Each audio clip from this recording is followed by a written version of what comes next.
Setiap hari, kita menggunakan berbagai produk, mulai dari sabun, sampo, lotion, dan lipstik. Semua itu merupakan produk yang termasuk dalam kategori kosmetik.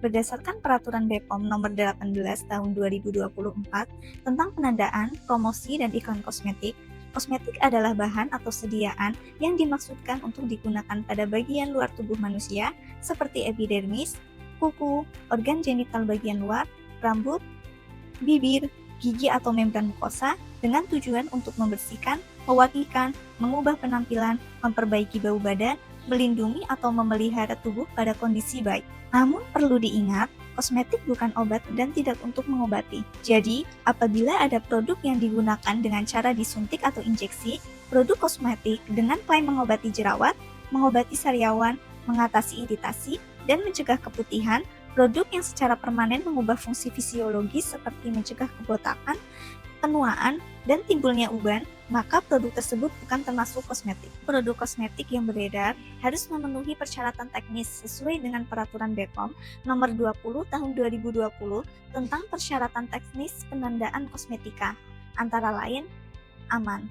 Kosmetik harus memenuhi persyaratan keamanan seperti bahan kosmetik, cemaran dalam kosmetik, cara pemakaian, dan kegunaan. Bermutu. Kosmetik harus memenuhi persyaratan mutu sebagaimana tercantum dalam Kodeks Kosmetik Indonesia, standar lain yang diakui atau sesuai ketentuan peraturan perundang-undangan. Bermanfaat. Klaim kemanfaatan yang dicantumkan pada penandaan harus sesuai dengan ketentuan peraturan perundang-undangan. Penandaan. Penandaan pada kosmetik harus berisi informasi yang lengkap, objektif, dan tidak menyesatkan. Selain itu, kosmetik juga harus mencantumkan klaim yang jelas dan benar. Klaim kosmetik merupakan informasi mengenai manfaat, keamanan, dan atau pernyataan lain terkait kosmetik. Klaim kosmetik penting agar konsumen tahu manfaat produk dan tidak tertipu dengan janji berlebihan. Klaim kosmetik harus mencerminkan adanya manfaat untuk konsumen dan tidak boleh menyatakan seolah-olah sebagai obat atau bertujuan untuk mencegah suatu penyakit. Klaim yang tidak diperbolehkan pada kosmetik antara lain memutihkan warna kulit, memperbaiki sel-sel rambut, mengobati jerawat, dan menghilangkan ketombe secara permanen. Klaim mengobati jerawat, bukan kosmetik. Jika produk tersebut kosmetik, maka klaim yang diperbolehkan adalah merawat kulit berjerawat, melawan bakteri penyebab jerawat. Klaim memutihkan warna kulit merupakan bukan kosmetik. Jika produk tersebut kosmetik, maka klaim yang diperbolehkan adalah mencerahkan kulit dan mengangkat sel-sel kulit mati. Klaim menghilangkan ketombe secara permanen, bukan kosmetik. Jika produk tersebut kosmetik, maka klaim yang diperbolehkan adalah mengurangi ketombe dan gatal-gatal karena ketombe. Klaim memperbaiki sel-sel rambut merupakan bukan kosmetik. Jika produk tersebut kosmetik, maka klaim yang diperbolehkan adalah menjaga kekuatan rambut, melemaskan rambut, menutrisi rambut, menjaga kesehatan kulit kepala dan rambut. Contoh klaim pada beberapa produk kosmetik. Facial wash, menghilangkan sel kulit mati, membersihkan debu, kotoran, minyak di wajah, mengangkat minyak berlebih, menghilangkan noda hitam, menghilangkan jerawat. Krim wajah, melembabkan kulit wajah, menstimulasi produksi kolagen, memutihkan kulit secara instan, membantu menyamarkan noda hitam di wajah, memperbaiki tekstur kulit yang rusak. Perawatan dan rias bibir, membuat bibir bervolume, menyembuhkan bibir pecah-pecah, melembabkan dan melembutkan bibir, membuat bibir merona. Beberapa produk kosmetik masih mengandung bahan kimia berbahaya yang dilarang, yaitu hidrokinon. Penggunaan hidrokinon berlebihan dapat menyebabkan ochronosis, yaitu kulit berbintil seperti pasir dan berwarna coklat kebiruan. Penderita ochronosis akan merasa kulit seperti terbakar dan gatal. Asam retinoat.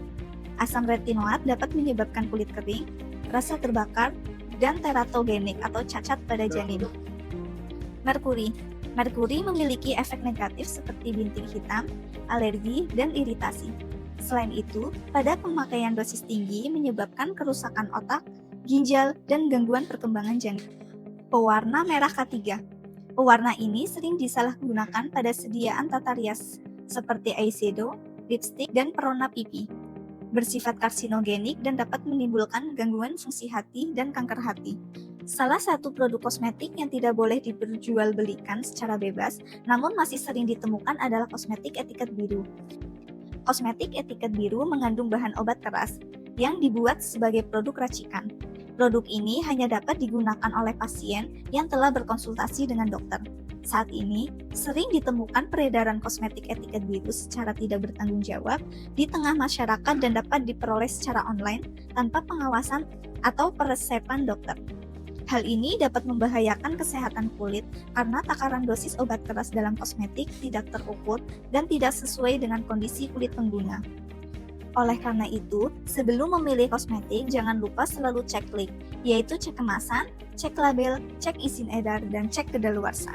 Cek kemasan, yaitu pastikan kemasan produk kosmetik dalam keadaan baik. Jangan memilih kemasan kosmetik yang penyok atau rusak, serta produk yang berubah warna dan menimbulkan bau. Kemasan produk kosmetik terdiri dari kemasan primer dan sekunder. Kemasan primer merupakan kemasan yang bersinggungan langsung dengan kosmetik, sedangkan kemasan sekunder merupakan kemasan yang melindungi kemasan primer. Apabila kemasan primer memiliki keterbatasan ukuran, maka harus memuat minimal nama kosmetik, nomor batch, dan ukuran isi atau berat bersih. Cek label.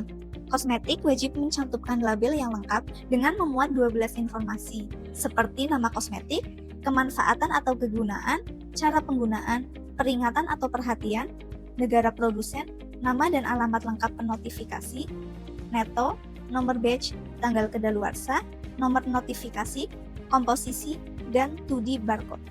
Namun, terdapat penandaan yang tidak wajib dicantumkan dalam kemasan, seperti kegunaan atau manfaat. Untuk produk yang sudah jelas kegunaannya, seperti lipstik, pasta gigi, dan sabun. Peringatan atau perhatian diwajibkan dicantumkan apabila diperlukan, terutama produk tabir surya, aerosol, mouthwash, dan pemutih gigi, serta produk yang mengandung AHA.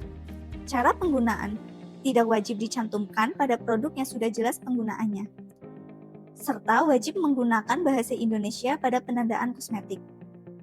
Cek izin edar kosmetik merupakan nomor notifikasi kosmetik. Kosmetik wajib memenuhi standar dan atau persyaratan mutu, keamanan, dan kemanfaatan sesuai ketentuan peraturan perundang-undangan. Kosmetik hanya boleh diedarkan setelah mendapat izin edar berupa notifikasi, kecuali pemasukan kosmetik melalui jalur khusus. Cek kedaluarsa. Kedaluarsa merupakan batas akhir suatu kosmetik dijamin mutunya sepanjang penyimpanannya mengikuti petunjuk yang diberikan produsen. Tips tempat membeli kosmetik. Pada pembelian online, pilih online shop yang berlogo official. Pilih online shop berstatus verified. Pilih website marketplace resmi.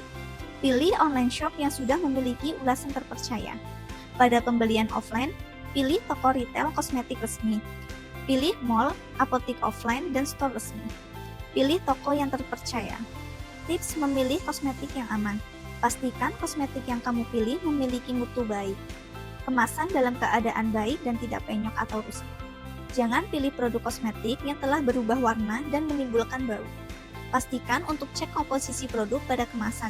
Hindari produk kosmetik yang mengandung bahan berbahaya seperti merkuri atau hidrokinon. Perhatikan manfaat kosmetik sesuai dengan kandungan bahan dan bentuk sediaan. Misalnya, foundation atau alas bedak dapat meratakan warna kulit, yaitu sediaan dekoratif. Contoh manfaat yang tidak sesuai adalah mencantumkan fine brightening tanpa terkandung bahan pencerah. Produk mencantumkan informasi pada penandaan yang lengkap. Simpan produk sesuai dengan instruksi yang tertera pada label. Bila terjadi efek samping, segera hentikan pemakaian kosmetik dan hubungi dokter. Pastikan kosmetik yang dipilih tidak termasuk dalam daftar public warning BPOM. Efek samping kosmetik. Efek samping kosmetik adalah efek yang tidak diinginkan yang timbul karena penggunaan normal kosmetik. Contoh efek samping kosmetik antara lain gatal-gatal, pengelupasan kulit, muncul jerawat atau beruntusan, kemerahan pada kulit, dan kulit kering. Apabila terjadi efek samping, maka hentikan penggunaan kosmetik dan laporkan ke WhatsApp atau email, dan dapat juga melalui website dengan melaporkan identitas pelapor, riwayat alergi atau kelainan atau penyakit, atau data laboratorium, data produk, gejala atau keluhan efek samping, dan penanganan keluhan.